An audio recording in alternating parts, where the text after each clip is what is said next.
Saudi আরবে পবিত্র হজ ও ওমরা পালন করতে গিয়ে ভিক্ষাবৃত্তিতে জড়িয়ে পড়েন পাকিস্তানিরা। সৌদি সরকারের এমন অভিযোগের পর কড়া পদক্ষেপ নিয়েছেন পাকিস্তান। বলা হয়েছে, পবিত্র হজ ও ওমরা পালন করতে যাওয়ার আগে অবশ্যই মক্কা গিয়ে ভিক্ষা না করার মুচলেকা দিতে হবে। পাকিস্তানের ধর্ম মন্ত্রণালয় সৌদি আরবকে জানিয়েছে, তারা ইতোমধ্যে ৪,৩০০ ভিক্ষুককে এক্সিট কন্ট্রোল লিস্টে পাঠিয়েছে। পাকিস্তানি ভিক্ষুকদের ঠেকাতে গত মে মাসে আইন করে সৌদি সরকার। আইনে বলা হয়, পূর্ব অনুমতি ছাড়া কাউকে হজ পালন করতে মক্কা আসতে দেওয়া হবে না। অবৈধভাবে কেউ এলে ১০,০০০ রিয়াল জরিমানা করে তাকে দেশে ফেরত পাঠানো হবে।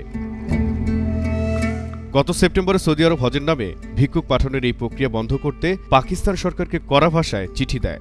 সৌদি সরকারের চিঠি পাওয়ার পর পাকিস্তানের ধর্ম মন্ত্রণালয় ওমরা আইন প্রবর্তনের সিদ্ধান্ত নেয়।